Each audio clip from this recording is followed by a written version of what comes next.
Egunon denoi eta eskerrik asko hemen izateagatik. Buenos días a todos y a todas.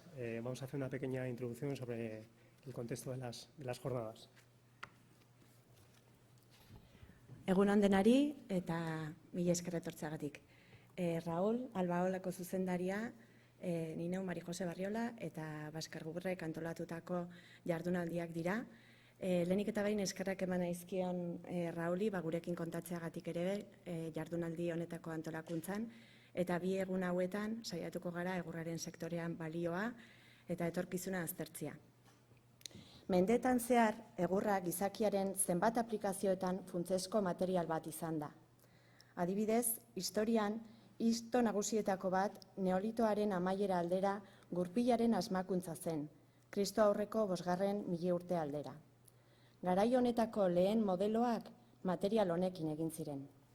Durante miles de años, el hombre se ha servido de la madera para cubrir sus necesidades más diversas, tales como la leña, protegerse, cocinar, fabricar herramientas y utensilios, como por ejemplo los barcos, armas y otros elementos como los muebles.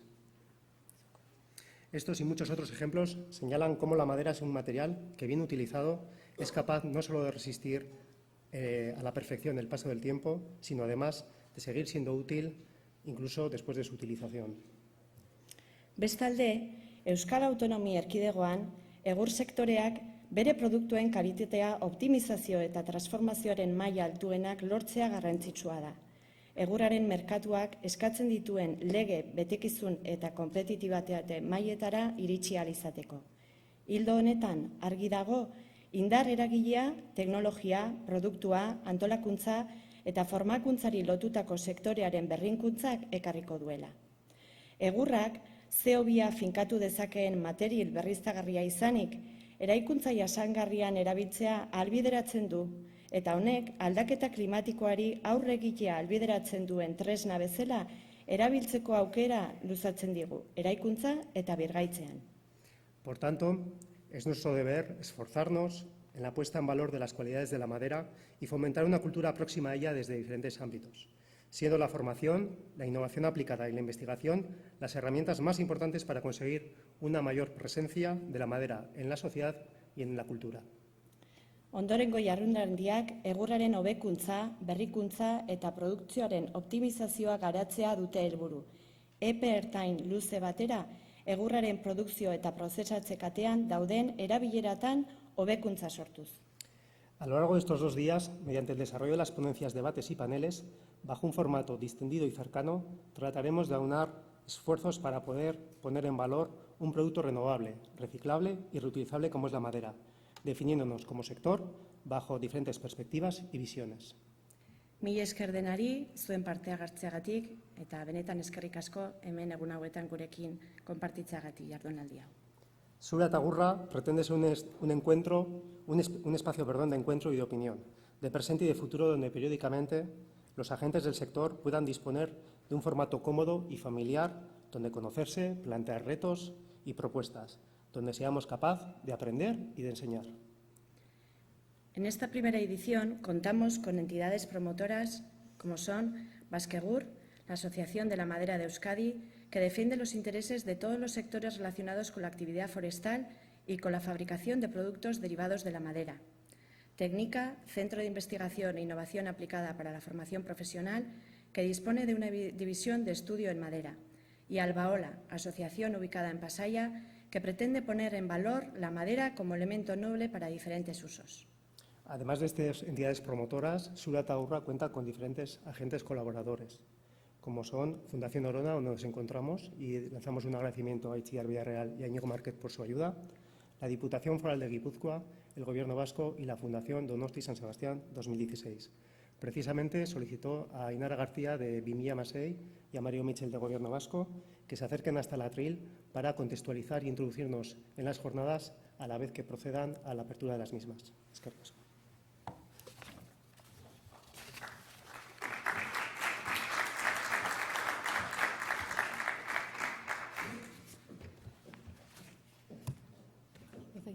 Bueno, kaixo egunon, eta eskerrik asko gaur egurraren kudeaketari buruzko jardunaldietara etorri zareten guztioi. Nire izena Ainara Garzia da, Donostia 2016 Europako Kultur Hiriburuko bizitzaren itsasargiaren arduraduna. Bizitzaren itsasargiaren jomuga nagusia ongizatea da, bai norbanakoarekiko, bai gizartearekiko eta bai naturarekiko. Eta zentzu honetan, itsasoa euskaldunentzat bizitzeko medioa eta bizimodua izan da. Euskaldunek itsasoan libreki adierazten jakin izan dute eta honek nabarmenera eragin du euskal kulturan. Horren harira, Donostia 2016 funtsezkotzat jo du itsasoaren inguruko proiektu bat garatzea bere programa kulturalaren barne. Horregatik, Albaola Itsas Kultur Faktoriarekin elkarlanean aurrera eramaten ari gara Itsasgileak proiektua. Itsasoan oinarrituta, hainbat jarduera kultural barne hartzen dituen ekimena da, gure historian nabigatzera eta itsas abentura bat bizitzera eramango gaituena. Itsas kultura eta agurra, komentatu duten bezala, eskutik emanda joan dira gure historian zehar. Itsas kulturaren garapenean egurra protagonista izan da. Horregatik, ezinbestekoa iruditzen zaigu, programazio honetan egurrari toki berezia eskaintzea. Balioan jarri beharreko gaia dela iruditzen zaigu guri ere bai. Itsas kulturan bakarrik ez, komentatu duten bezala, euskal kulturan ere egurra oso garrantzitsua izan delako. Beraz, eta gehiegi luzatu gabe, hain programa anitz, plural eta aberatsaz gozatzea opa dizuet. Bestalde, Europako kultur hiriburuaren ateetan gaude. Hasi da atzera kontaketa. Beraz, aprobetxatu nahiko nuke gaur hona etorri zareten guztioi, zuen arloko jardunaldi ez gain, kultura bere osotasunean gozatzera gonbidatzeko. 100 gora proiektu dauzkagu 2016 urtearen zehar, eta, kanpoan ikusi dizuten bezala, utzi dituko programa kultural batzuk, eta, horiek bitartez, horiek hartzera gonbidatzen zaituztegu, eta, komentatu dizudan bezala, proiektuetan parte hartzera eta gozatzera.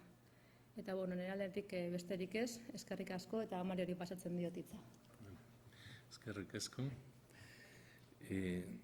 Desde el Departamento de Desarrollo Económico y Competitividad, pues queremos trasladar la enhorabuena a los organizadores de la jornada, porque consideramos que cuanto más se hable de madera, cuanto más se hable del sector, cuantos más intercambios haya o las mesas redondas que están previstos, va a ser más positivo para el sector y para el desarrollo del mismo. Por lo tanto, enhorabuena por haber organizado estas jornadas. Y luego, por otro lado, también desear que los participantes, veo que aquí hay un nutrido grupo de personas que representan diversos intereses e instituciones, pues que el debate sea constructivo, que las conclusiones de la jornada nos sirvan para seguir progresando, para seguir programando. Y nada, ahorrera.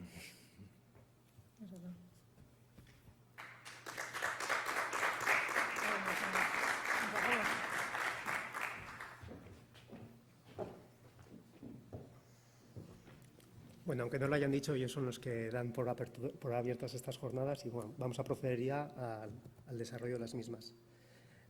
Cuando tuvimos la primera reunión de trabajo entre Baskegur, Técnica y Albaola, estuvimos barajando un poco el formato, cómo podíamos pensar en tratar de convocar tanto a un sector de la madera que es muy amplio pero muy atomizado y con agentes privados muy pequeñitos. Veíamos que las fechas eran complicadas y que conciliar el interés era bastante difícil. Por lo tanto, viendo el resultado que hemos tenido de 77 personas apuntadas, pues en cierta manera nos congratula y vemos que la aceptación ha sido alta. Los verdaderos protagonistas sois vosotros y es nuestro interés que de alguna manera Zulatagurra se consolide como un lugar de espacio y de relación entre vosotros. Para ello hemos intentado establecer un formato que nos permita escuchar y sobre todo nos permita hablar a todos y cada uno de los que estáis aquí presentes. Aquí tenéis un poco la escaleta, la parrilla de la gente que se ha apuntado y principalmente destacan las personas que se acercan desde el ámbito forestal, el ámbito de la carpintería y el ámbito de la formación. Vamos a proceder ahora a repasar el programa de hoy para que veáis un poco cómo lo hemos definido.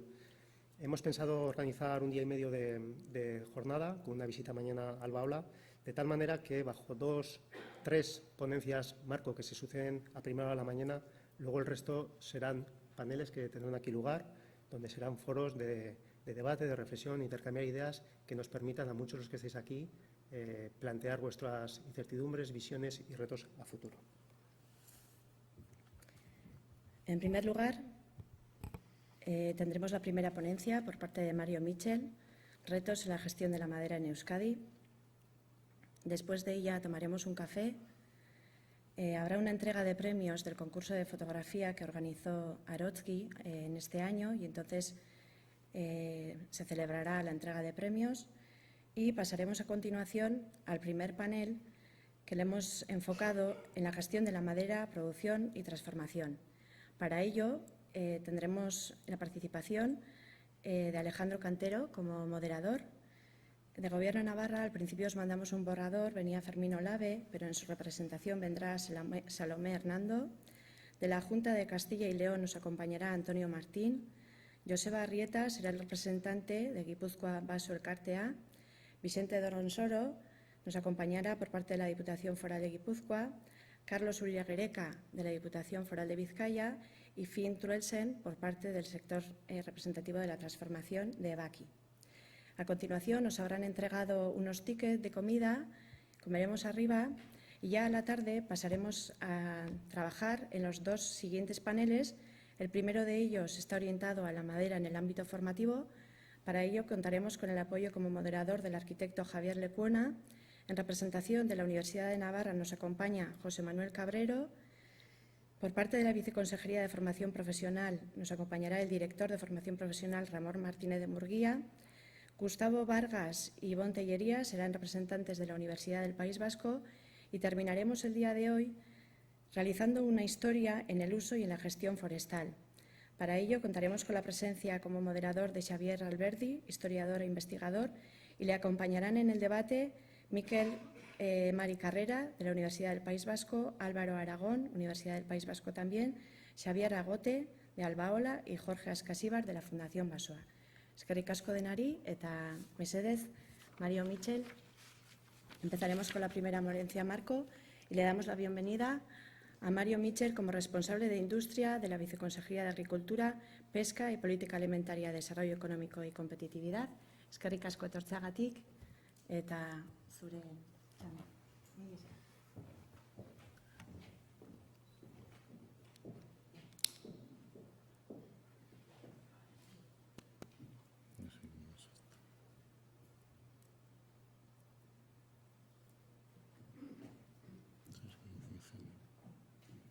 No sé cómo.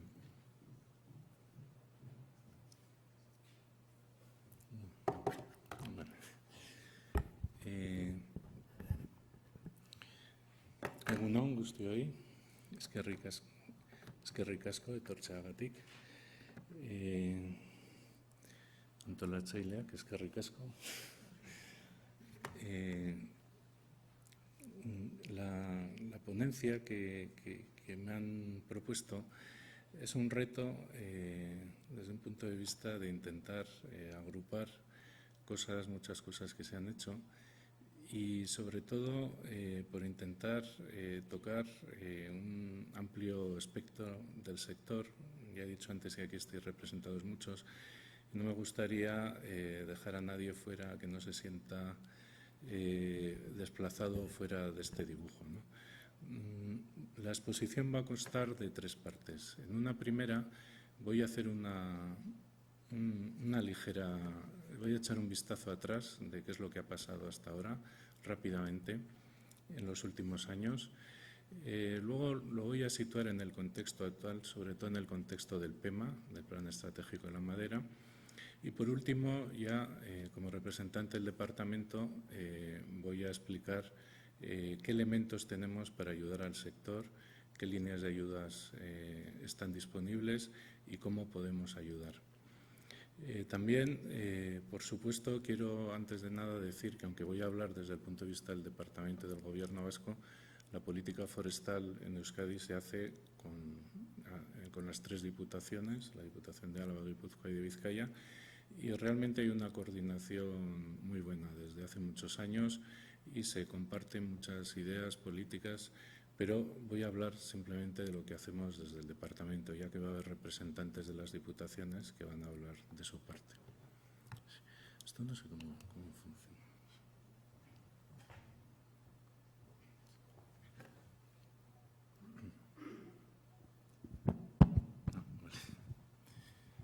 Vale.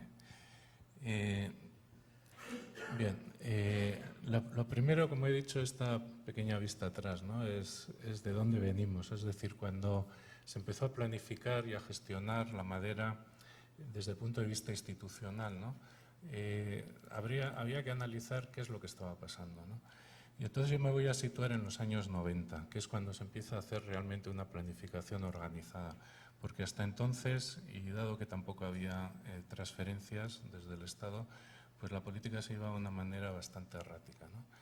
Y entonces lo que se encuentra el gobierno vasco cuando comienza a trabajar entre los años 80, finales de 80, principios de 90, es que lo que había sido la tradición en Euskadi de producción de madera estaba sufriendo unos cambios tremendos. Como podemos ver, prácticamente el 80% de la madera a principios de los años 80 se destinaba a pea, papelera, es decir, el pino tenía ese concepto de un árbol para papelera.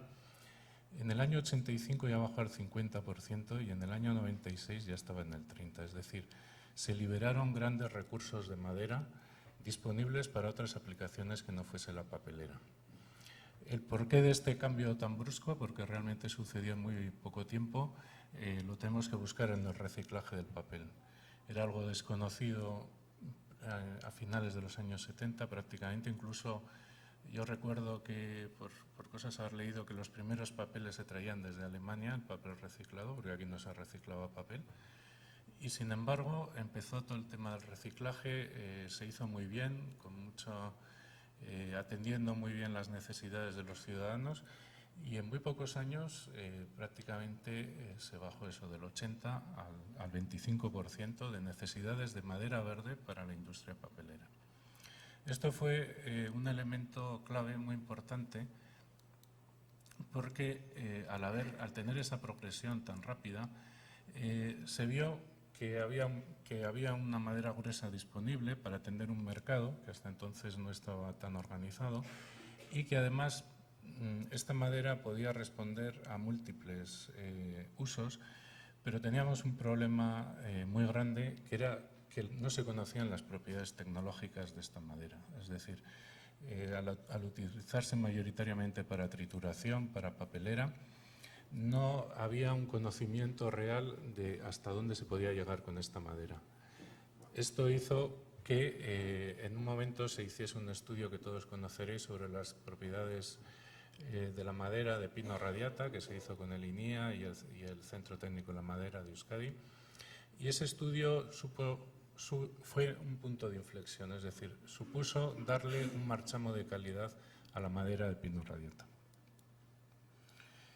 Nos encontrábamos en este año 94, que es otro año al que quiero echar esta vista atrás, en que había una industria papelera muy fuerte, había una industria de aserrío muy atomizado y sobre todo el elemento más importante, porque los dos anteriores no tendrían tanta importancia, era que había muy mala imagen del sector forestal en la sociedad.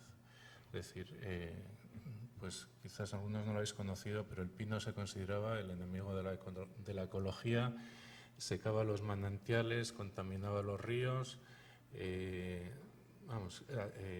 esquilmaba los suelos y era una idea tremendamente extendida en la sociedad. Hoy en día no lo comprendemos bien, pero en su momento era sorprendente, ¿no? Cómo esta idea había calado tan profundamente. Fruto de ello se decidió realizar lo que se llamó el Plan Forestal Vasco 1994-2030.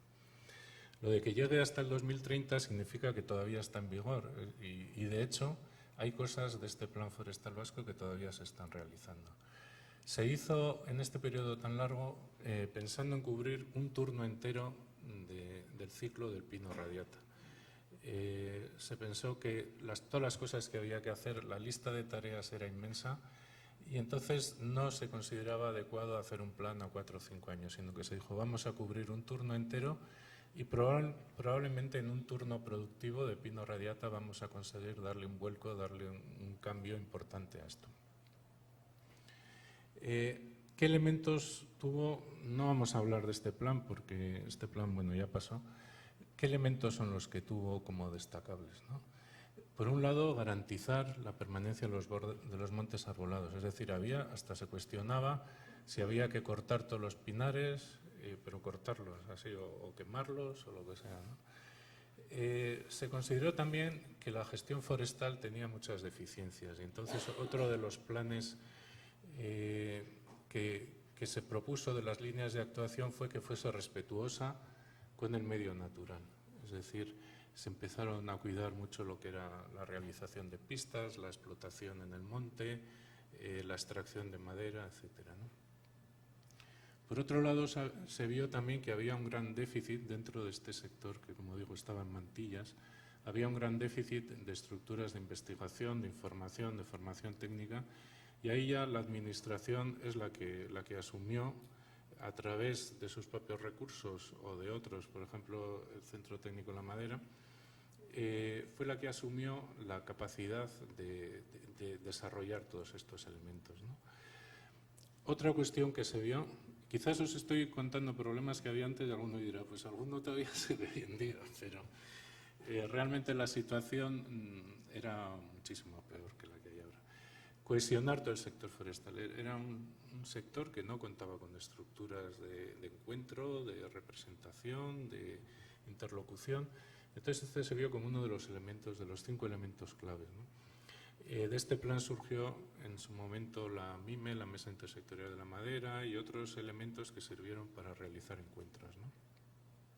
Y por otro lado, y quizás de los elementos más importantes, que era vincular la acción forestal con la sociedad rural y urbana, por esa desafección que he dicho con respecto a la producción forestal, era necesario que se entendiese, ¿no? Que la gente entendiese lo que se hacía en el monte, por qué se hacía, la madera que se producía, y ahí también hubo alguna actuación específica, una campaña de publicidad, hubo encuentros, hubo cuestiones, ¿no?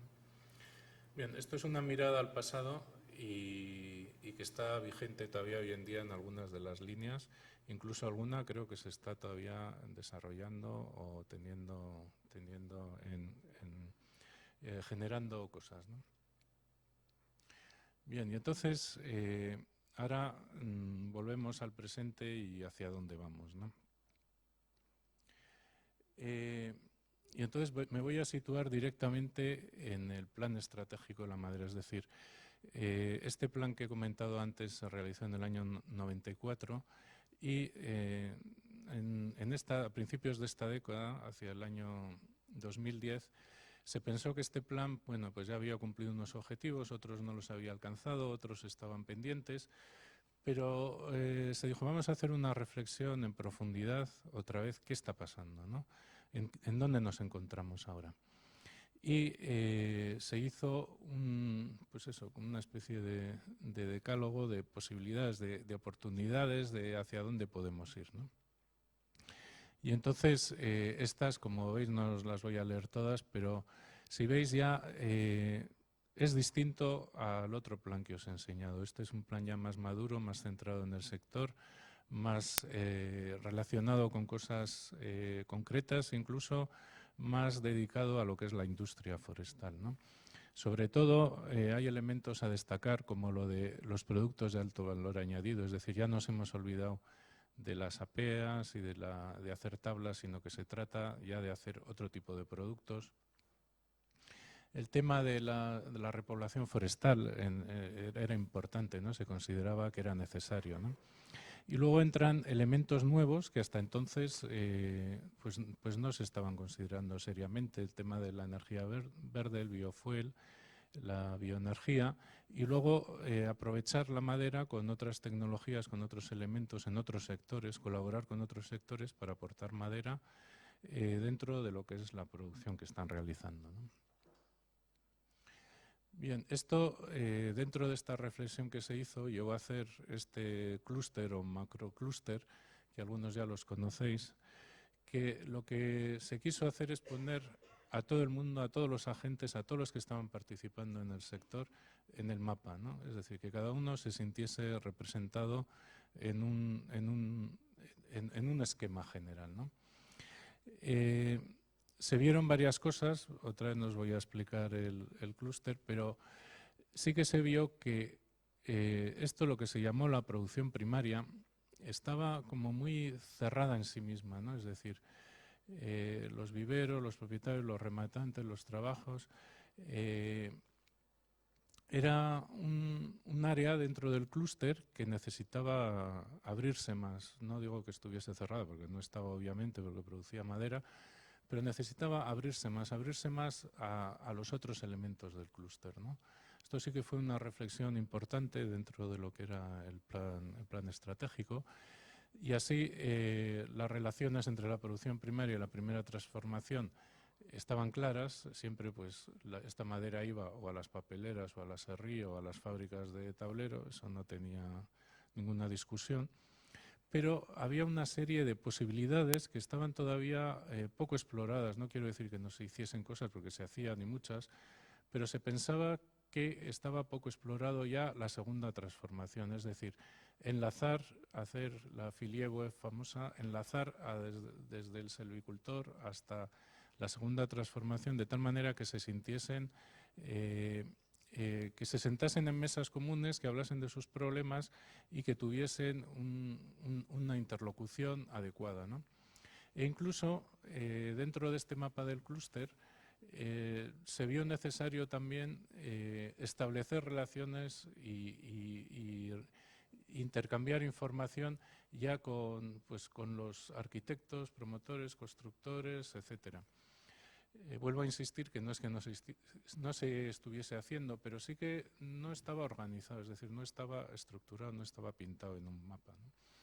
Y esto fue una de las claves para lo que es el actual PEMA, el Plan Estratégico de la Madera de Euskadi, que de alguna manera nos puso a cada uno en su sitio. Nosotros estábamos aquí por la administración pública, que estábamos puestos, pero bueno, cada uno se pudo ver cuál era su lugar y su encaje dentro de este clúster. También se hizo un análisis ya elemento por elemento del sector, ¿no? Esto también era algo que se echaba de menos, es decir, ¿en qué está fuerte este elemento del clúster, este subsector o participante en el clúster? ¿En qué está fuerte, en qué está débil, cuáles son sus oportunidades, ¿no? Esto también nos permitió abordar y definir las líneas estratégicas de actuación, ¿no? Pues, por ejemplo, los forestalistas, pues sí que la estructura de minifundio se sabe, los ingresos son marginales, los cambios generacionales, la orografía, ¿no? Problemas que están ahí que todos conocemos, ¿no?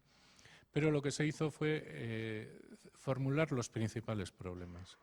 Por otro lado, los forestalistas, pues el tema de la profesionalización, incrementar tamaños de explotación, etcétera, ¿no? Se veía que estos problemas podían ser resueltos mediante actuaciones en este sentido, ¿no? Los rematantes, pues lo mismo, empresa de reducida dimensión, orografía complicada y luego sus posibilidades de hacer una oferta integral de servicios forestales, clasificar la madera en pie, etcétera, ¿no? De una manera se fue dando un repaso a todos. En el tema del aserrío se vio que la dimensión era muy importante y la ampliación de los mercados también. Estas eran unas de las claves que sirvieron luego para actuar, ¿no? Es decir, la dimensión, ampliar ámbitos, mercados exteriores, productos de calidad, modernizar la gestión.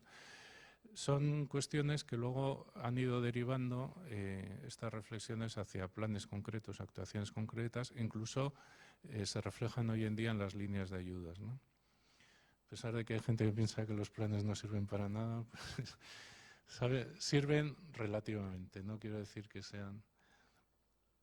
Y, por ejemplo, las industrias de tableros pues, han desaparecido, prácticamente hay pocas. Y el tema del embalaje también, ¿no? Se veía que había que diversificar la demanda, buscar nuevos nichos, etcétera. Eran retos para cada uno de ellos, ¿no?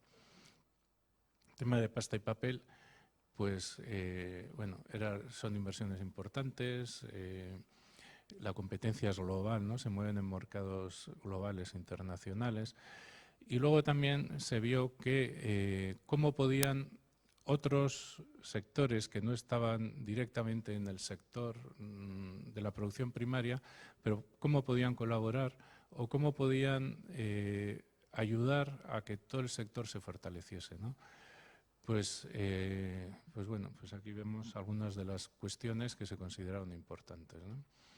El tema también, dentro de la cadena de valor, pues se analizó lo que sería la formación, las asociaciones, la administración.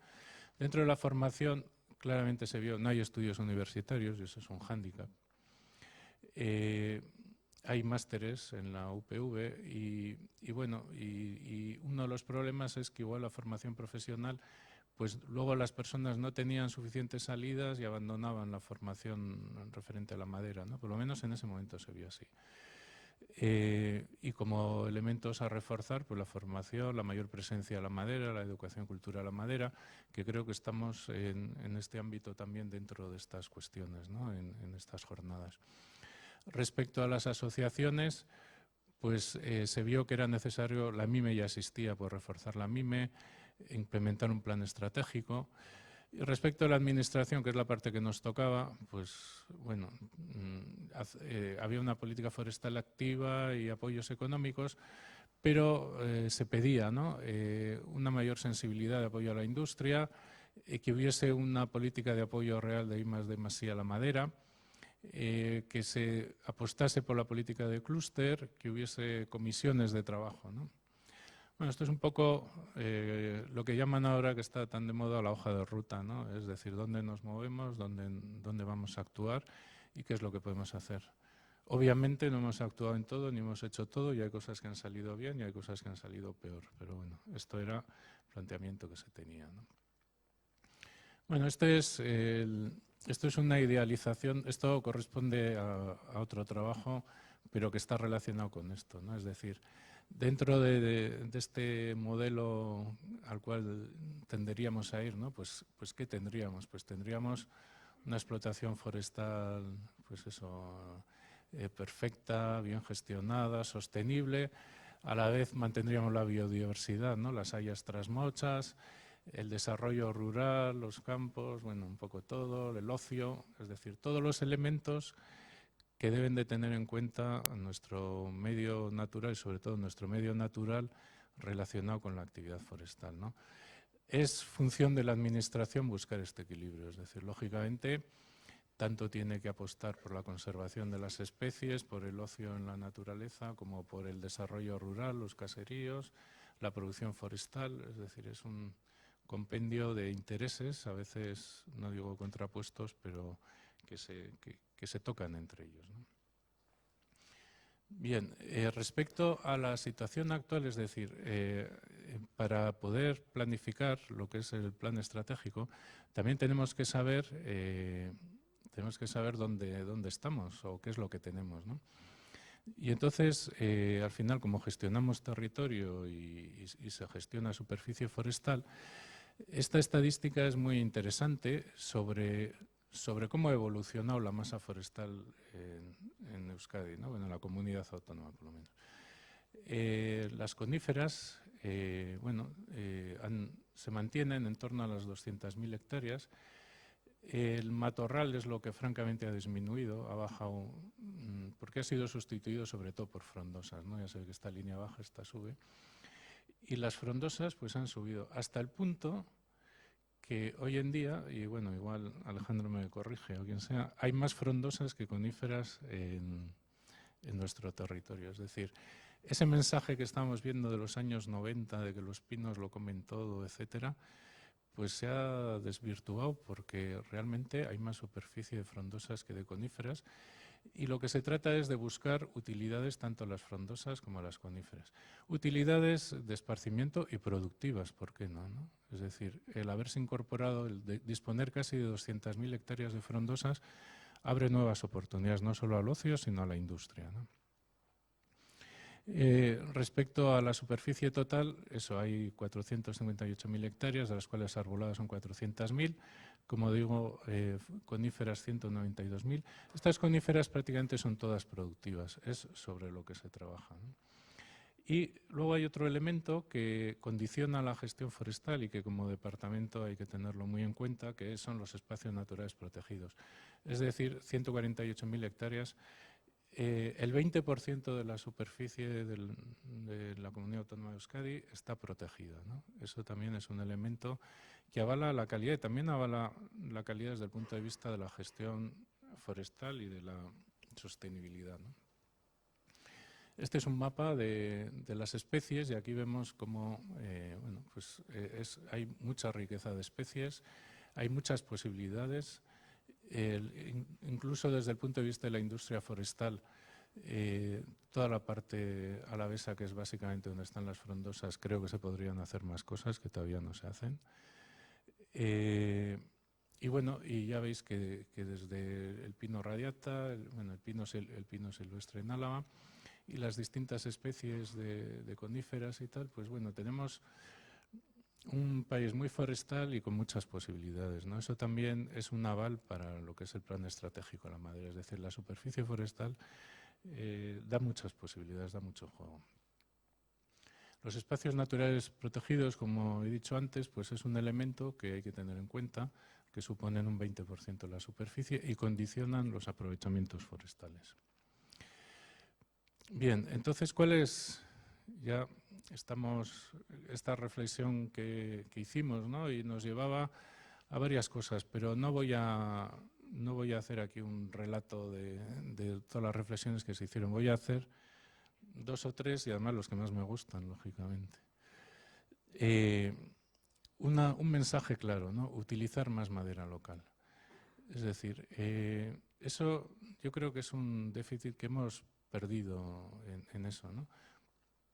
Se ha olvidado de trabajar la madera, trabajar en los pueblos, en sitios más cercanos, ¿no?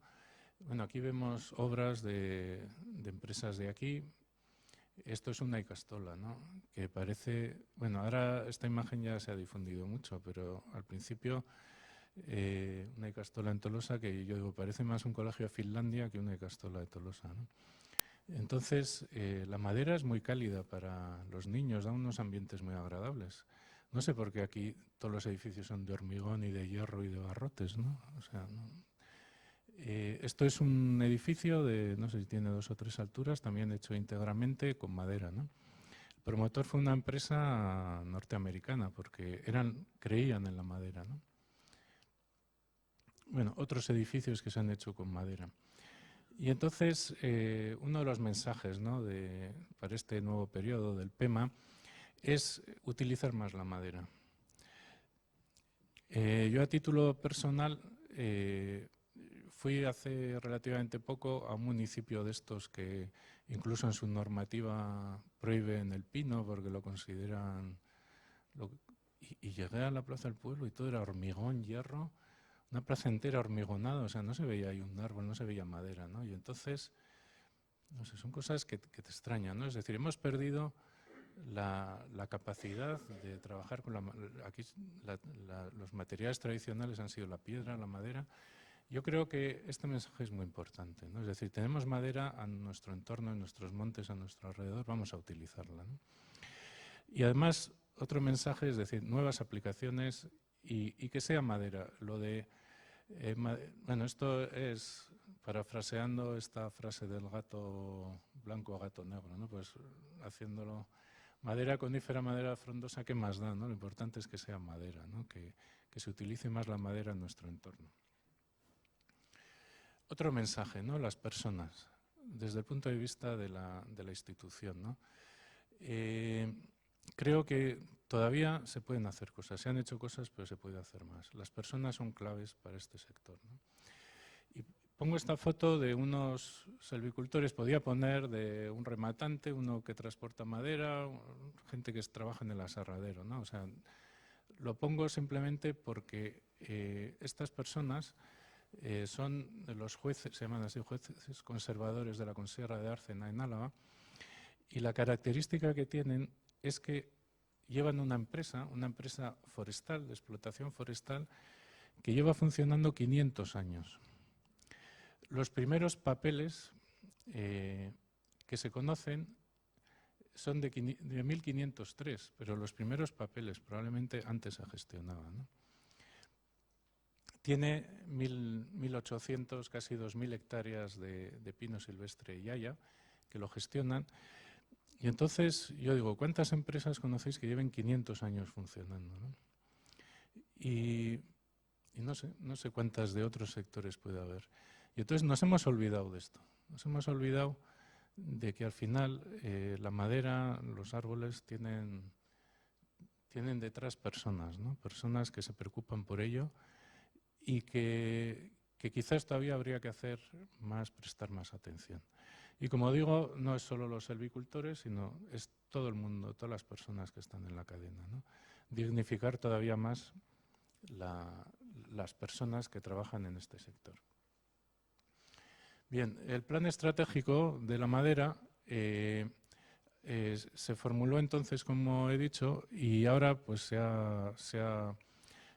ha dado una nueva vuelta y bueno, se le ha puesto ya el año 2015 como forma de depurar cosas que estaban en el plan, en la reflexión esa que se hizo, que quizás no estaban afinadas del todo, y se ha ido a buscar unos objetivos más concretos, ¿no?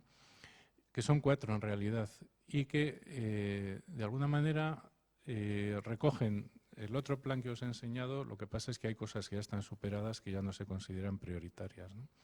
Valorizar la madera, por supuesto. Ya está claro que hay que incrementar el valor añadido. No tenemos mucha madera, la producción es limitada y entonces la única manera es incrementar el valor añadido. Diversificar nuevos mercados emergentes, nuevos desarrollos, nuevas aplicaciones, ¿no? Otro elemento que parece fundamental, ¿no?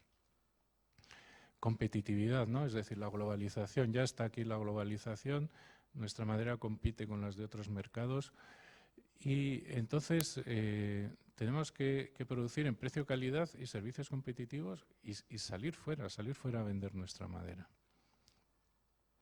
Y por último, reforzar la capacidad de gestión, ¿no? Tanto de los productores, de la administración, de los entes de apoyo, innovación, etcétera, ¿no? Son los 4 ejes sobre los que estamos trabajando. Bien, y entonces ya pasamos a la tercera parte, que es ya más detallada, más concreta, ¿no? Lo he elaborado y seguro que alguien dice, y a mí no me ha puesto ahí. Bueno, pido disculpas si alguno no se siente ahí reflejado. He procurado hacer una visión general, pero sé que más o menos los que estáis aquí, yo sé que estáis ahí. Entonces, ¿qué hace el departamento, ¿no? Bueno, por un lado, tiene entidades participadas o colaboradoras, ¿no? Neiker, en la protección, silvicultura, biotecnología. Incluso ahora se ha lanzado un proyecto que se llama Euskobasoa 2000, ¿no? Iniciativas para el conocimiento, investigación y divulgación de la madera local, en línea con lo que estaba comentando antes. Sistemas de información, territorial, técnico, económico, bueno.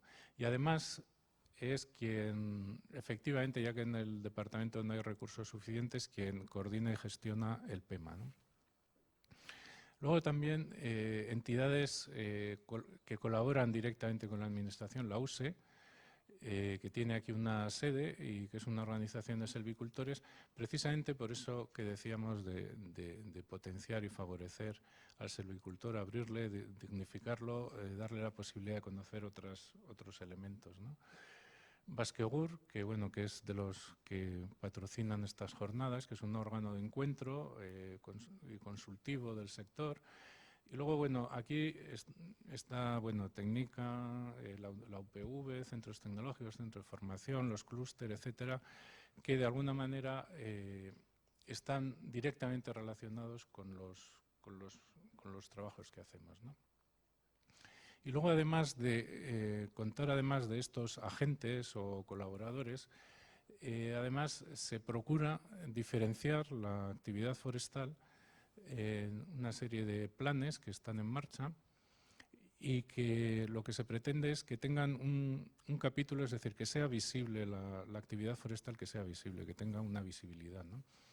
Está el Plan de Desarrollo Rural, que ha empezado este año a funcionar y tiene dentro de la línea 8, bueno, y hay otras líneas también relativas a lo forestal, pero la más importante es la 8, actuaciones específicas para el sector forestal, desde el punto de la silvicultura, caminos, industria, reforestación, etcétera, ¿no? Luego también hay los programas de gestión sostenible, ¿no?, que a través de la entidad certificadora Basalde. Los programas de I+D+I de temática silvícola sobre la madera, que estos programas se financian a través de las líneas que tiene el departamento, y luego también acompañando estos lo que es ya la transferencia, la formación y la divulgación, ¿no? Es decir, por un lado hay entes específicos para trabajar en el sector y por otro lado hay programas específicos. Luego, además, desde el departamento lo que intentamos hacer es hacer de conexión con el sector y de faro y ayudar en algunos elementos, ¿no? Este lo he puesto a título de ejemplo porque es el que va a estar ahora, este año ya está acabando, pero el año que viene tiene que estar a tope. Es decir, la Unión Europea aprobó unas normas, ¿no?, unos reglamentos para controlar la madera que circula por Europa, ¿no? Por un lado, la madera importada tiene que tener unas licencias. Esto va para evitar la madera tropical que se traía sin permisos de países con zonas que no tenían muy claro cómo era su gestión, y entonces el sistema este de licencias FLEGT, que es el nombre en inglés, pues lo que pretende es que cuando se importa una madera vaya con su identificación, con su DNI. Esto todavía se está empezando a desarrollar, pero hay mucho por hacer, y a los que trabajéis directamente en el sector os va a suponer un condicionante más y un trabajo más, pero que es necesario, ¿no? Y luego hay otro reglamento que es el EUTR, que está también en inglés, que son las obligaciones para los que comercializan madera. Esto sí que afecta directamente a los productores, a los silvicultores. Es decir, la idea es que si va alguien a ver un mueble de madera, una mesa y tal, pueda seguir la trazabilidad de esta madera, y puede llegar a acabar en un monte de Euskadi o puede acabar, si es madera tropical, pues en un monte de madera tropical del país que sea, ¿no? Pero esta normativa tenía que estar ya en vigor desde el año pasado. Ha habido una serie de periodos de gracia, pero ya es otro de las tareas a las que hay que abordar, y que desde el departamento lo ponemos para que se vea que hay cosas que hacer todavía, ¿no? Bien, ya la tercera parte que os he dicho era ya mucho más concreta. Os voy a simplemente citar las ayudas que tenemos, porque al final todos estos planes, todas estas líneas, todos estos programas están muy bien, pero se precisa concreción, ¿no? Es decir, exactamente cómo me vas a ayudar. La Administración, la mejor manera, además de prestar su colaboración a través de estas entidades colaboradoras que hemos citado antes, es dar ayudas, ¿no? Ayudas que pueden ser ayudas a fondo perdido, ayudas financieras. Un bloque de ayudas son las ayudas a la transformación, comercialización y promoción, ¿no? Estas ayudas son nuevas de este año, Lehiatu Berria, ayudas a la inversión, y pueden llegar, son ayudas a fondo perdido, pueden llegar hasta un 40% de la inversión. Están cofinanciadas por Europa. Y realmente este ha sido el primer año, y os puedo decir que hay alguna empresa que ha aprovechado estas ayudas para ampliar capacidad, mejorar, y son unas ayudas muy interesantes, y yo creo que esto es bueno. Es decir, todo lo que vaya en esa línea es bueno, ¿no? Luego tenemos otras ayudas que se llaman Lehiatu Promoción, que son para gastos, pero para salir al exterior, a ferias, misiones comerciales. Están destinadas solo a las empresas, y también están sirviendo para que salgan. Yo hace 6 años os diría que no teníamos ninguna solicitud del sector de la madera, 5 o 6 años, ninguna. Nadie iba a una feria afuera, y si iba a título particular. Nadie ponía un stand en las ferias de la madera. O sea, estábamos tan cerrados en ese sentido que no... Bueno, la gente viajaba, lógicamente todo el mundo ha ido a ferias con su maletín y tal, pero no iban desde el punto de vista de la empresa que tenga un stand que muestre lo que está haciendo aquí, ¿no? Hoy en día ya hay varias empresas que se están acogiendo a estas ayudas y estamos encantados. Ojalá saliesen muchos más, ¿no? Es decir, lo que hablábamos, hay que salir fuera, hay que competir en este mundo globalizado, ¿no? Unas ayudas que son muy novedosas, que también las ha pedido, son de hace 4 meses, es el programa de ayudas Sendotu, que es un préstamo, es un convenio que ha hecho el departamento con el Instituto Vasco de Finanzas y varias entidades de crédito, que lo que se hacen son unos préstamos a un interés muy interesante, bastante bajo, y hasta 10 años, 7 o 10 años, hasta 2 años de carencia, y sirven para afianzar las inversiones, para afianzar el crecimiento, ¿no? El crecimiento comercial de la empresa. También estamos teniendo muy buena respuesta a esto. Por último, hay un programa que es ya muy veterano dentro del Departamento de Industria, que es el programa AFI, que se hace con las entidades de crédito y que permite rebajar hasta un punto de interés en los préstamos, ¿no? Una inversión en el sector forestal que se acoja a esto, pues creo que va a tener un apoyo muy importante desde el punto de vista institucional, porque le permite ajustar el arranque de la empresa en situaciones de crecimiento, y las ayudas, yo desde mi punto de vista, pues son muy correctas. Además, ya saliéndonos de la inversión pura y dura, sino yendo a lo que es la I+D+I, se procura también dar ayudas a estas nuevas ideas, estos nuevos productos, estos nuevos desarrollos de los que hemos hablado. Y entonces, este programa también es relativamente nuevo, Berriker, y tiene 2 partes. Una es innovación en organización de servicios y otra innovación en procesos. Según si es gran empresa, mediana empresa o pyme, puede tener una ayuda a fondo perdido entre el 15 y el 35%. También hay alguna empresa en la madera, menos, que están empezando a entrar en estas cosas. Se ha entrado más en el área de inversiones. Y luego, además, dentro de lo que son las ayudas del departamento, está la I+D+I, que se divide en investigación fundamental, que puede tener ayudas hasta el 100%, pero es muy difícil que el propio sector aborde investigaciones. El sector es el que es. Investigaciones fundamentales pues no se hacen prácticamente, ¿no? Sí que hay algo de investigación industrial, que pueden llegar a ayudas hasta el 60%, y desarrollo experimental, que esto sí que es más adecuado, ¿no? Y luego, además, se convocan todos los años becas para tecnólogos y becas doctorales. También el sector forestal, el sector de la madera, se aprovecha estas becas, y bueno, hay varias que se otorgan todos los años para el mundo de la madera.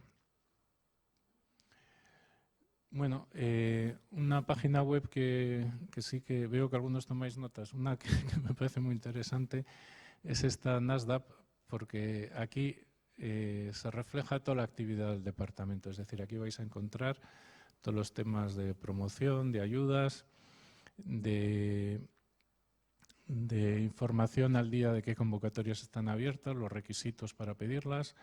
Aquí, por ejemplo, os he puesto como ejemplo el Lehiatu Berria, que ahora mismo está cerrado, pero bueno, aquí viene pues eso, cómo se pide, viene la solicitud, la normativa, todos los procedimientos, ¿no?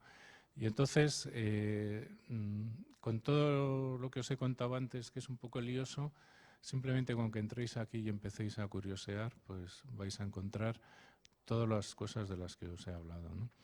Además, hay elementos ya de promoción, etcétera, que pienso que son bastante interesantes. También está puesto el inventario forestal y datos del sector forestal, etcétera. Bien, pues esto es lo que os quería contar. De alguna manera, transmitir la idea de que las cosas se procuran hacer planificadamente, o por lo menos de vez en cuando hay que pararse y analizar y pensar hacia dónde se va, viéndolo con una perspectiva del plan que se aprobó en el Parlamento Vasco en el año 94 hasta hoy en día. creo que se ha avanzado mucho, aunque a veces podamos pensar que se va muy despacio. Creo que la imagen que hay del sector y el dinamismo del sector es muy distinto a entonces.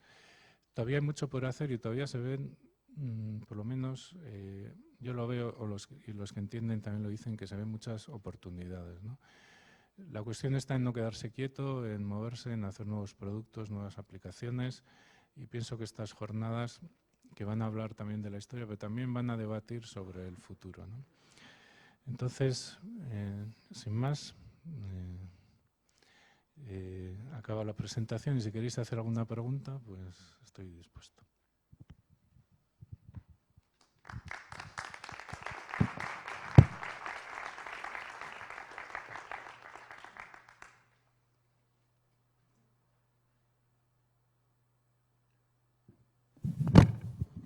Pues venga.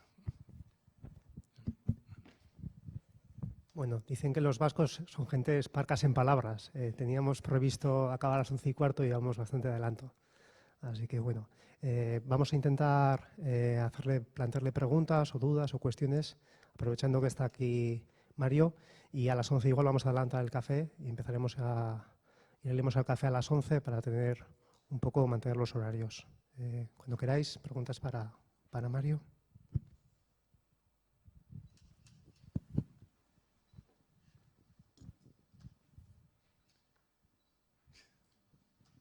Preguntas o valoraciones, no tiene por qué ser una formulación tan directa. Puede ser alguna reflexión, alguna valoración al respecto, o si quieres plantear... Sí, yo igual voy a hacer una cosa, que estoy viendo aquí está Jesús Mari Mendy, que fue director del Centro Técnico de la Madera, y sí que me gustaría que comentases la experiencia que tuvisteis con todo esto que hemos comentado en los años 90 y cómo ves la herencia y el futuro, ¿no?, hacia este tipo de cuestiones. Bueno, lehenengo zorionak egin dezun, mendikan egin dezun ikuspegia, A ver. Bueno, Mario, asko gustatu zait zure hitzaldia, ikuspegi orokor bat eta etorkizuneko bide batzuk. Gure experiencia, bueno, nuestra experiencia en ZTV, pues fue otra situación en el cual se partió allí de los años 80. Fue una asociación o un centro que era encuentro de todos los sectores, entonces sector el forestal y el sector de aserrío. No estaba en el sector del papel, porque en su día se pensaba que el despegue del sector forestal tenía que estar basado en darle más valor añadido, ir al aserrío. Eso fue el gran reto que tenía en los años 80, y el arranque pues fue darle el impulso a todo lo que fue el aserrío. Entonces se dio la gran oportunidad de que el pino insignis, el pino radiata, tenía pues posibilidades en el mueble macizo, y ese mercado que se abrió y se aprovechó, pues dándole de alguna forma al pino insignis abrirle el hueco, el nicho del mueble macizo, sobre todo pues haciendo que el mueble alistonado, el tablero alistonado, pues de alguna forma pues posibilitar, al quitarle los nudos, que en el mueble macizo podía tener un gran mercado. Y eso fue el gran crecimiento que duró casi una década y media, pero ocupó un gran espacio. Fue un mercado entonces, un mercado importante, muy relacionado con el sector del turismo y la madera y los muebles que se utilizaban en el sector del turismo. Pero eso, pues ese modelo tuvo un fin. Tuvo un fin porque este sector del equipamiento del mueble macizo pues entró en crisis, y además al abrir este mercado nuevo, pues otros países que eran más competitivos en aquel momento pues invadieron el mercado. Léase la madera de Chile y la madera y las maderas de Nueva Zelanda. Pero bueno, eso fue una experiencia importante, aquello entró en crisis y yo creo que ahora pues el panorama que has abierto pues es más, el panorama que has abierto pues es más, diríamos, más ecológico, con más posibilidades y creo que el nuevo espacio que ha ocupado el Pino Insignis es el de la carpintería y el de la construcción, cosa que hace 2 décadas no tenía, y así ese sector me parece muy importante.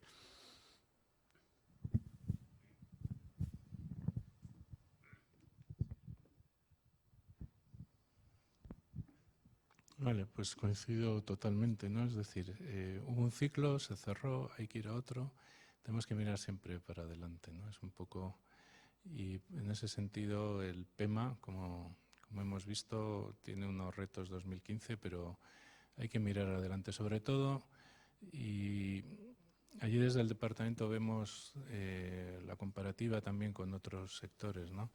Que ha sido muy similar, o sea, parece que es distinto, pero es muy parecido el sector del vino, el sector de, bueno, otros sectores. La única solución que ha habido para fortalecerles y salir adelante es eso, ganar en competitividad, ganar en calidad de productos, en precio y salir fuera, o sea, venderlos. No dejar que la globalización estate coma, sino salir fuera, ser competitivo. Y es la manera de reforzarse, ¿no?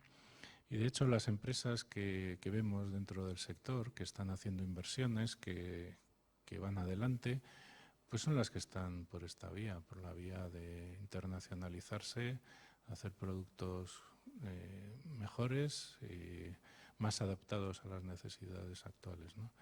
Y entonces para eso está, como hemos dicho, pues las herramientas que os he mostrado. Eso es.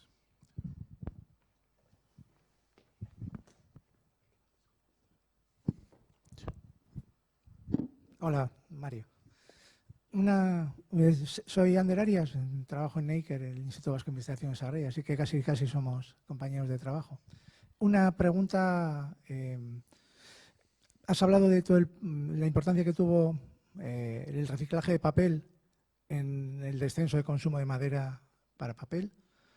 Y yo sé que una de las grandes tractoras de esa papel reciclado fue la administración con su compra de papel reciclado. Fue uno de los motores que propició el cambio hacia el papel reciclado, a que las papeleras hicieran el papel más barato, el papel reciclado, y pudiera llegar hasta los consumidores finales. ¿Cómo ves el futuro de la compra pública en otros aspectos? ¿En madera sólida de construcción o qué líneas está siguiendo el Gobierno para ello?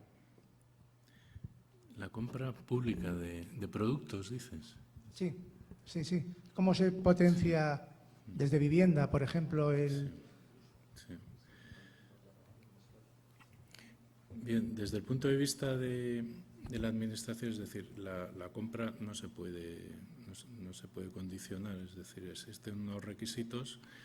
Lo que sí que es verdad que se hizo este análisis también coincidiendo con el PEMA, que realmente había productos que utilizaba la administración, por ejemplo, hablando de vivienda, pues elementos de viviendas, que estaban perfectamente definidos y caracterizados y entonces entraban en todos los manuales y se utilizaban así. Pero en la madera había mucho por hacer. Es decir, cuando un arquitecto iba a diseñar una vivienda, encontraba un determinado tipo de puertas o de cierres o de ventanas, por ejemplo, ventanas, qué sé yo, con puente térmico de aluminio, de no sé qué. Sin embargo, el mundo de la madera estaba mucho menos desarrollado, ¿no? Y desde ese punto de vista, la administración no puede hacer que se compren productos de madera. Lo que se ha hecho ha sido favorecer el que todas estas caracterizaciones tecnológicas se desarrollen y se pongan a disposición de los usuarios o de los prescriptores más que los usuarios este tipo de elementos, ¿no? Esto ha sido una labor fundamental que se hacen jornadas y se está trabajando en ello, ¿no? Y es que además yo por lo que veo, ¿no?, en mi trabajo, todavía se va a poder avanzar mucho más en esto. Es decir, la madera no ha tocado techo ni mucho menos, hay muchísimas posibilidades. Quizás ahí sí que como sector pues se ha ido un poco por detrás en algunos aspectos, porque todavía hay mucho por hacer. La madera tiene todavía muchas más aplicaciones combinada con otros materiales, por ejemplo, ¿no? Y en ese sentido, claro, es preciso que haya investigación, que haya desarrollo, pero yo creo que irá más. Lo que tiene que hacer la Administración es que el prescriptor y el que va a hacer esa compra tenga toda la información, o por lo menos que los elementos que tiene que comprar estén suficientemente detallados y caracterizados. Eso es muy importante. Y esa es una labor del sector, es decir, la Administración puede ayudar, puede apoyar, puede dar ayudas, puede, qué sé yo, favorecer un proyecto para desarrollar esto, pero es el sector el que se tiene que mover.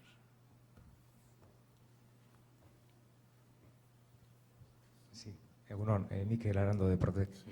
Siguiendo un poco con este tema, más es una reflexión que otra cosa, pero aparte de caracterizar y normalizar los productos, creo que la sostenibilidad es precisamente la herramienta que puede permitir a la Administración, bueno, a través de la compra pública verde, utilizar más madera. La madera, a través de las declaraciones ambientales de producto, demuestra que tiene unas características mejores desde el punto de vista medioambiental, que son criterios que si la Administración introduce en sus pliegos, en sus condiciones, es, digamos, la carta buena que tenemos la madera, aparte de otras que necesitamos de precio, de funcionalidad, pero la sostenibilidad es la carta que nos diferencia. Totalmente de acuerdo. Sí, también hay allí. Sí, hola, soy Aitor Omar del Servicio de Montes de Vizcaya y bueno, no es tanto una pregunta hacia ti, Mario, sino un poco en general. El plan estratégico, ¿cómo evalúa la amenaza de una serie de enfermedades de cuarentena, o sea, que afecta directamente a la movilidad de la madera y que las tenemos ya, ese aspecto un poco de la patología forestal reciente, o sea, la que tenemos ahora, la evalúa de alguna manera? Bien, específicamente, bueno, simplemente propone que se investigue y que se trabaje en este tema, ¿no? Yo personalmente lo de la patología, las enfermedades, las cuarentenas, las cosas, las pongo entre comillas relativamente, es decir, me parece que todo tiene solución, es cuestión de analizarlo, estudiarlo, todo tiene solución y prevención, ¿no? Otra cosa es que luego ya los planes concretos para que se aplique esa prevención pues se desarrollen adecuadamente o no. Pero yo lo que son, personalmente, las enfermedades no las veo como un obstáculo para el desarrollo del sector. Creo que es algo con lo que hay que convivir, con lo que hay que trabajar y hay que dedicar esfuerzos, igual más esfuerzos que los que se hacen hasta ahora, pues no digo que no, pero no creo que sea el elemento clave para impedir el desarrollo del sector.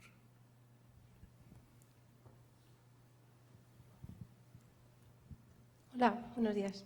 Soy Ane Valverde, soy interiorista. Entonces, estáis hablando mucho de sostenibilidad y seguro que los planes que estáis haciendo de reforestación y todo eso es muy positivo, pero no habláis de reutilizar todo el material que está ya, que existe y que en los derribos, en reformas, se tira material. No sé qué se hace con él, no sé si se reutiliza para hacer aglomerado, para hacer materiales compactados, pero creo que igual habría una posible industria detrás de la reutilización del material existente. En las obras, cuando hacemos obras, la gente enseguida tiene tendencia a tirar todo y a hacer nuevo. Y veo que hay muchísimos materiales buenísimos de maderas que ya ni existen, que se tiran. Y me da un dolor de corazón cada vez que veo que se llevan maderas de pinotea a los vertederos. Entonces, los gremios, los carpinteros, ahora están acostumbrados a coger todo hecho, montan una puerta en 2 minutos y les cuesta mucho reutilizar todos esos materiales. Creo que eso igual desde las instituciones se podría fomentar a través de la formación o no sé, o que la gente tuviera también esa idea de que estamos tirando también un patrimonio. Mira, estoy totalmente de acuerdo contigo. Es algo que está por... Ya hemos comentado que había nuevas áreas de trabajo, de negocio, de industria, ¿no? que hasta ahora no se han explorado, y esa es una de ellas. Y además has tocado un punto que es el pinotea, porque por lo menos en Donosti, en el área de Donosti, los suelos de los edificios que se hicieron en los años 20, 30, 40 se usaba el pinotea, que al final pinotea le llaman porque es una madera muy impregnada de resina y que se sacaban de pinares precisamente muy, muy viejos y muy resinados. Y es una madera muy, muy estable y, como tú bien dices, son capaces de arrasar un piso que tiene una madera puesta hace 100 años y ponen un parqué flotante de unos milímetros y se quedan tan contentos, ¿no? Eso es un disparate. Sí.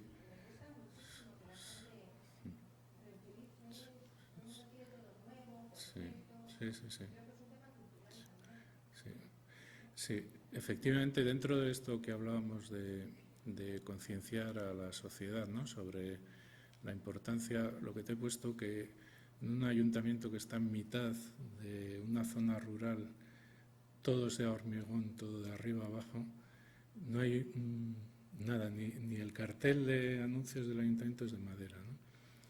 Pues se ha perdido esa cultura. Esa cultura en una generación se perdió. Y precisamente yo creo que uno de los motivos de esta jornada es recuperar este tipo de culturas, ¿no? Pero efectivamente no es de la administración y de las empresas, es de la ciudadanía, de la gente que tenga esa sensibilidad. Y como ese tema que has dicho de esos suelos lo conozco, yo he visto tirar unos suelos que llevan 100 años puestos ahí perfectos y lo han sustituido por un material que no vale nada, ¿no? Y entonces son cosas que es eso, es en otros países que valoran la madera no lo harían, desde luego. Pero igual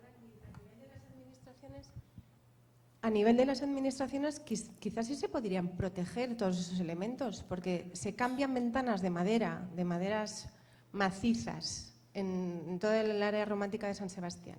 Se cambian las ventanas por unas de PVC, de aluminio, que me parece muy bien para el sector de la carpintería metálica, pero es que creo que en algunos sitios está prohibido tirar ese material.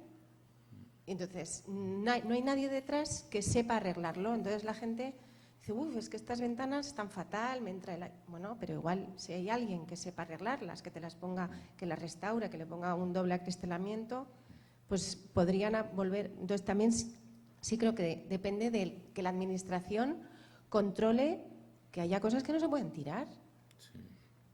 Sí, luego también lo que te digo, si el prescriptor tiene 4 tomos de ventanas de aluminio perfectas y de madera tiene información deficiente, pues va a ir a lo seguro, ¿no?, a lo cómodo.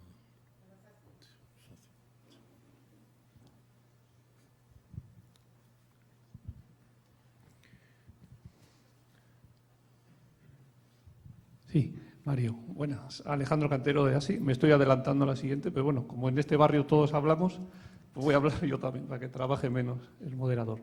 Mario, por tu experiencia, yo te querría preguntar un poco por el turno del pino radiata. Como tú bien has dicho, va cambiando la solución. Antes era casi todo, cuando se plantó inicialmente era 100% para papel, pero con el tiempo se ha ido alargando el turno, ya estamos más o menos por los 40, 45, por decir algo, porque ni se sabe en algunos pinares qué edad tiene. ¿Tú hasta qué edad o hasta qué dimensiones creen que los pinos pueden estar en el monte y ser poco comerciales? Porque me imagino que otros países que hay más productores de pino radiata lo cortan como cortábamos nosotros, ¿no?, hace unos años, 30, 35 como mucho. Gracias. Sí, yo creo que el turno ha perdido un poco la dimensión selvícola y hay que ir más a sus aplicaciones industriales, ¿no? Es decir, pino radiata se puede cortar, ¿qué es eso?, con 35 o 40 años y igual la madera todavía aunque puede haber algún árbol que esté un poco tocado, puede ser muy aprovechable, ¿no? Pero yo creo que no hay que hacerse esa pregunta, sino decir qué es lo que quiero, es decir, qué producto quiero, ¿no? Si con ese pinar vas a hacer mobiliario de oficina, que además, pero no un mobiliario, pues eso, como decía Jesús Mari, de los años 90, de esos muebles de pino de los apartamentos del Mediterráneo, sino unos muebles con un diseño, con metales, con otros elementos. Yo creo que lo que hay que hacer es ir a preguntar a esa persona qué es lo que quiere e ir hacia atrás, ¿no? Ir hacia la silvicultura. Evidentemente no puedes programar unos pinares que tardan 30 años en crecer, pero sí todo el tema de los tratamientos, las espesuras, las podas. Hay que ir a producir madera a la máxima calidad. El territorio que tenemos es muy pequeño, son 100.000 hectáreas. Y entonces lo que hay que producir es esos pinares que produzcan la madera que va a obtener más valor añadido. Evidentemente va a haber de todo, porque no vas a producir unos pinares perfectos, habrá luego madera de peor calidad, de mayor. Pero yo creo que la pregunta, más que decir qué turno pueden tener, es qué es lo que necesita la industria o qué me va a pagar la industria por estos tipos de madera, ¿no? Por ejemplo, la madera podada, yo sigo oyendo continuamente que es algo necesario y no se poda, pero igual porque no se retribuye. Pero la madera podada es una demanda clarísima, ¿no? Y entonces habría que ir, más que decir cuántos años, sino decir qué espesuras, qué podas, qué tratamientos, etcétera, ¿no? Yo creo que esa es la clave. Y de ahí viene la interlocución. Cuando hacíamos el mapa del clúster, viene la interlocución, es decir, ya no tienes que ir no tienes que saltar una casilla, sino tienes que saltar igual 3 e irte hasta el prescriptor de diseño, que no sabe muy bien tampoco lo que es el pino rayeta, pero sí que sabe qué tipo de madera quiere, ¿no? Tenemos que trabajar con esos esquemas mentales, porque si no, no vamos a sacar el máximo valor a la producción, ¿no? Hoy en día no vale tampoco plantar pinos como se plantaba antes, porque te daba lo mismo lo que hicieses, te iban a pagar parecido. Yo creo que hay que ir a diferenciarse. Totalmente de acuerdo, Mario. Hacia el futuro está claro. Pero con el presente, lo que tenemos ahora, masas alargadas, que muchas veces el propietario ni está ni se le espera, están ahí creciendo y siguen. Sí. Ya, claro, alcanzan unas dimensiones terribles, que ya casi ni las industrias de aquí lo pueden aprovechar, y totalmente duraminizadas por dentro la madera. ¿Tiene salida esa madera, tú crees, con el tiempo? Pues yo te volvería a decir lo que he dicho antes, es decir, si se encontrase alguien que necesita esa madera para algo concreto, seguro que se cortaban todas rápidamente. Si no, van a ir deteriorándose, eso es así. Pero yo es que no sé, igual esa madera tiene una aplicación, no lo sé, no soy experto en tecnología de la madera, pero siempre tengo la sospecha de que tenemos déficit por ahí, ¿no?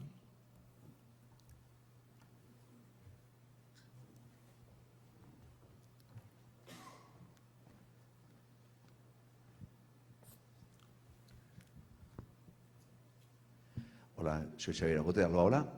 Y bueno, simplemente más que una pregunta, es una constatación que quiero compartir aquí con la gente. Nosotros construimos barcos de madera, era una de las grandes especialidades del País Vasco y hoy día, digo en el pasado, ¿no? Y nos distinguimos por ello. Hoy día somos los únicos en construir barcos de madera. Los hacemos de una manera más testimonial que comercial. Y el motivo es porque, bueno, nosotros que viajamos bastante por ahí vemos que hay un renacimiento de los barcos de madera en los países nórdicos, hay un montón de ellos, se conservan los viejos, se construyen nuevos. Aquí, sin embargo, están muy mal vistos, es decir, aquí ya no hay barcos de madera, hay, salvo unas pequeñas excepciones de barcos que están exponencialmente desapareciendo todos los años. Y después constato también que es un material que está muy desprestigiado, ya no solamente en el sector naval, sino también en el uso pues, para construcción, o sea, ya sea de casas o lo que sea, ¿no? Bueno, entonces yo creo que hay un reto muy grande por hacer, el de dignificar el uso de la madera. Yo creo que hay muchísimo por hacer. Y por otro lado también nosotros tenemos un problema respecto a la percepción que tiene la gente del uso de la madera, y es que a la gente pues le aborrece el que se corte un árbol. Es decir, aquí, me refiero a nuestra sociedad guipuzcoana, no tanto, por ejemplo, en Navarra, donde el uso de madera pues, está de una manera más natural, no hay una cercanía. Yo creo que hay más cercanía hacia los bosques y al uso de la madera, ¿no?, en diferentes ámbitos, mucho más que en Guipúzcoa. Y la gente, pues a todo el mundo le gusta tener una mesa de madera en casa, pero al mismo tiempo a esa gente no le gusta que se corte un árbol, ¿no? Es una cosa, una contradicción tremenda. Y yo veo que en otras sociedades se entiende perfectamente que los árboles se cortan, la gente no se da cuenta de que los bosques más bellos que tenemos son los que son productivos y que están debidamente gestionados, que es donde hay más diversidad animal, etcétera. Esos conocimientos no creo que los hemos sabido compartir debidamente o divulgar entre la sociedad. Esa es la observación que quería hacer.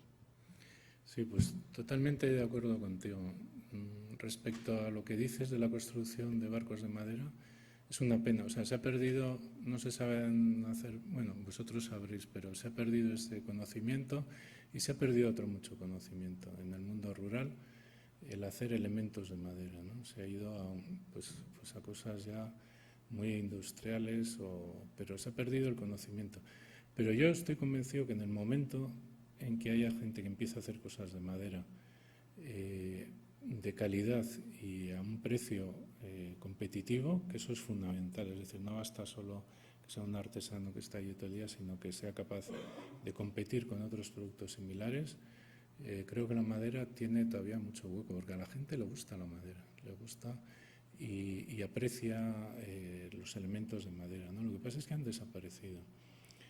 A la gente le gusta verlos yo diría, en un escaparate, en un museo, sí, porque después la gente prefiere, yo comparto lo que se ha comentado hace poco, ¿no?, de que al final la gente prefiere una ventana de PVC, ¿no?, sí, porque, bueno, da más garantías, etcétera. Sí. Y bien es cierto que mucha culpa tenemos nosotros, porque, bueno, igual se ha apostado más por la cantidad en algunos momentos que por la calidad, ¿no? O sea, yo también he tenido malas experiencias con el uso de la madera, ¿no? Y bueno, y vemos que muchas veces andamos como, no sé, como predicando en el desierto a la hora de querer poner en valor ese material, ¿no?, que tan a mano tenemos, que está ahí mismo, pero no. Hay una ruptura entre la gestión forestal, ¿no?, y la opinión de la ciudadanía y la percepción que tiene hacia el material. Y veo que eso no sucede en otros lugares. Por ejemplo, aquí que estamos pues, muy cerca de Hendaya, vemos, muchas veces hablamos de ello, ¿no?, que los tejados se hacen de madera en casas pues, de hormigón, por ejemplo, ¿no? Pero los tejados, la mayoría, son de madera. Es más fácil, más económico, mejor aislante que el hormigón, ¿no? Bueno, aquí, sin embargo, nadie quiere esos tejados. Por algo será, no sé por qué, pero algo pasa.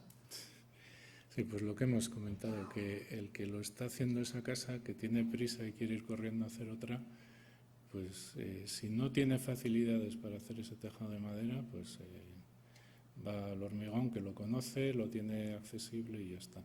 Es cuestión de poner a disposición de estos prescriptores elementos y decirle, mira, este tejado de madera te va a salir incluso más barato y te va a suponer el mismo esfuerzo que si lo hicieses de hormigón, ¿no? Ese es el reto.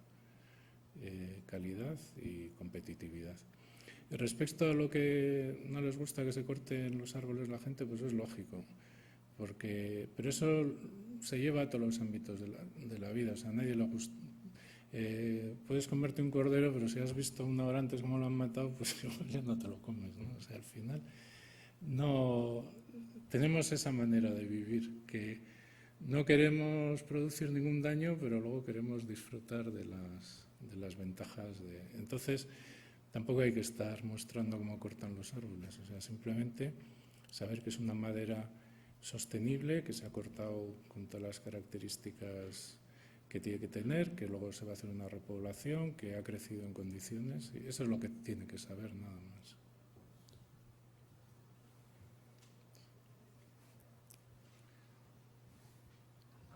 Hola, buenos días. Yo me llamo Edgar, pertenezco a un centro tecnológico que se llama CSFOR en Soria. Mañana participo en la mesa de debate Madera e Investigación y quería hacer un pequeño análisis de lo que comentaba Alejandro Cantero de la madera gruesa. La madera gruesa no es ningún problema a nivel tecnológico. Si está pasada de turno, incluso a nivel tecnológico es mejor. La madera, los últimos crecimientos, produce madera de mejor propiedades mecánicas, de mejor propiedades estéticas, y es madera que produce mejor, o favorece la producción de productos tecnológicos, eso seguro. Otra cosa es que esa madera pueda estar con pudriciones, por estar pasada de turno, o que el volumen de existencias que pueda producir esa masa forestal sea menor, porque no le has dado el turno de máxima renta. Pero a nivel tecnológico, al revés, es una ventaja más que una desventaja.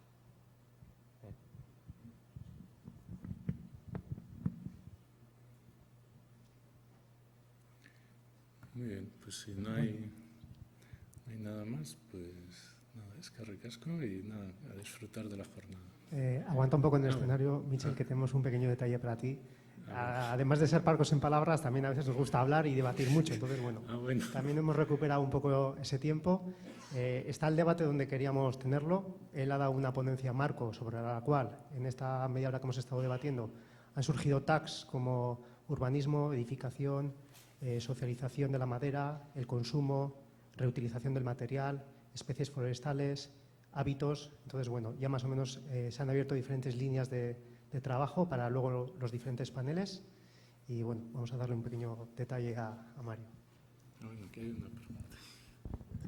Sí, perdón por interrumpir. No. Yo soy Antonio y todavía estudiante. No sé, se ha hablado de transformación, de venta, de internacionalización, de muchas cosas que ya parece que dan por hecho que la madera está ahí, que la madera nunca se va a gastar, que lo vamos a tener siempre.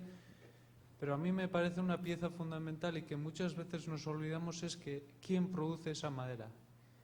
¿Quién es el que tiene la madera para que luego la industria pueda trabajar con ella y venderla? Entonces muchas veces nos olvidamos del pequeño propietario forestal, que es el que tiene esa madera y cuida de esa madera en el monte.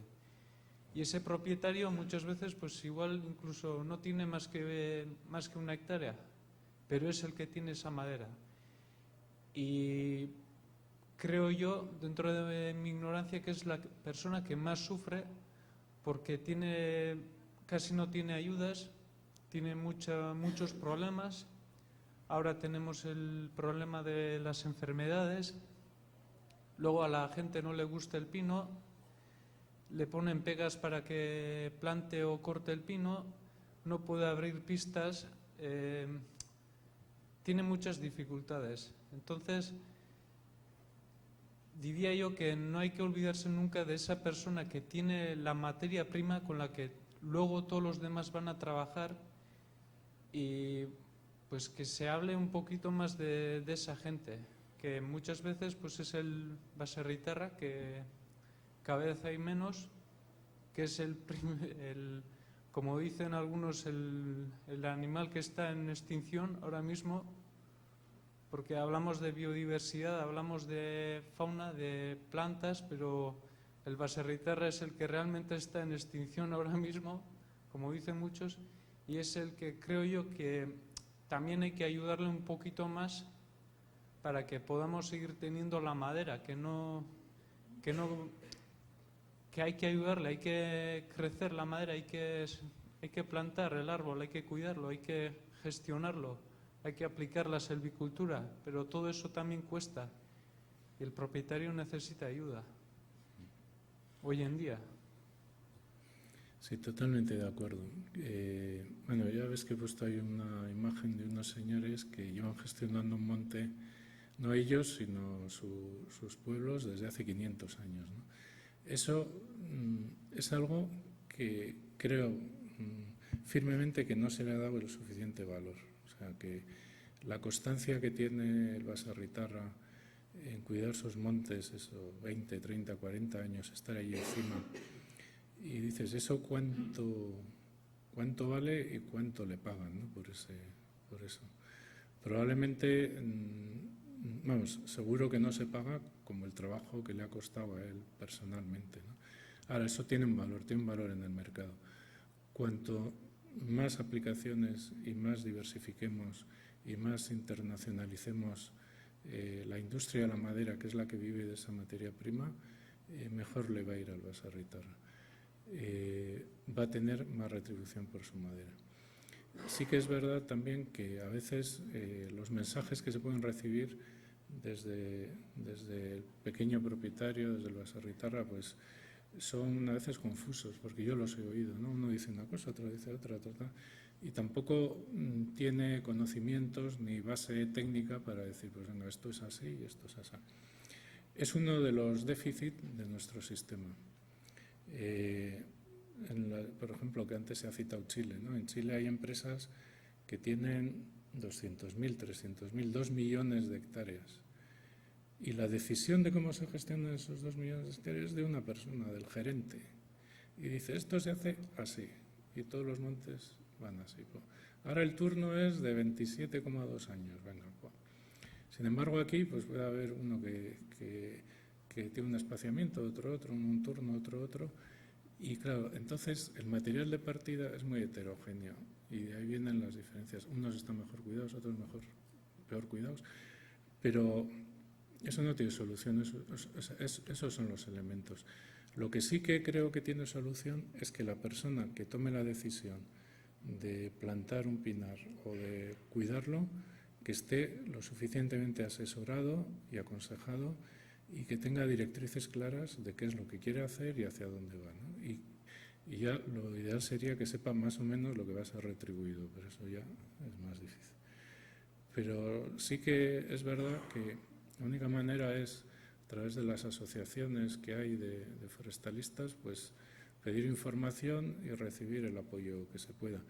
Pero el que está ahí efectivamente 30 años dando el callo, que 30 años son muchos años, es el Baserritarra. Por eso me refiero a cuidar un poco más al poseedor, al que tiene el material, ayudar un poco a las asociaciones o al propio propietario para que puedan trabajar mejor y de esa forma puedan gestionar de mejor manera sus masas. Porque igual uno de los problemas por la que culturalmente no tengamos aprecio a la madera es que no se explota o no se cuida de una forma mejor igual, porque pues igual a la gente una corta hecho bruta no le gusta nada, pero bueno, si damos más ayudas a la base y se hacen mejor las cosas, se abren mejor las pistas para evitar deslizamientos, etcétera, pues igual la gente tendría mejor percepción por ello. Y un árbol no es solo madera, también es agua limpia, también es, ahora que se ha puesto de moda el CO2, la absorción del CO2, son miles de cosas. Sí, bueno. Totalmente de acuerdo.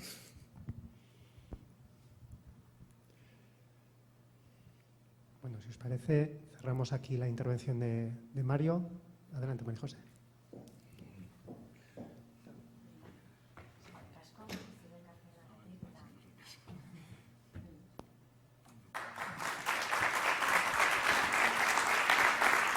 Espero que te guste. Bueno, muchísimas gracias, Mario, por tus aportaciones y sobre todo por haber respondido al bombardeo de preguntas, pero que ha estado muy bien el debate y todos hemos intentado, lo que decía Raúl, pues abrir diferentes frentes y tener una introducción de lo que va a ser la jornada. 2 avisos. Ahora vamos a salir a tomar el café. Tenéis ahí las fotografías de los finalistas del concurso de fotografía que ha organizado Arozgi este año. Están en esa cristalera, son unas fotos muy bonitas para que las podáis ver y a continuación del café ya será la entrega de premios por parte de Nekane Amundarain y Finsa de Arozgi. Eskerrik asko denari.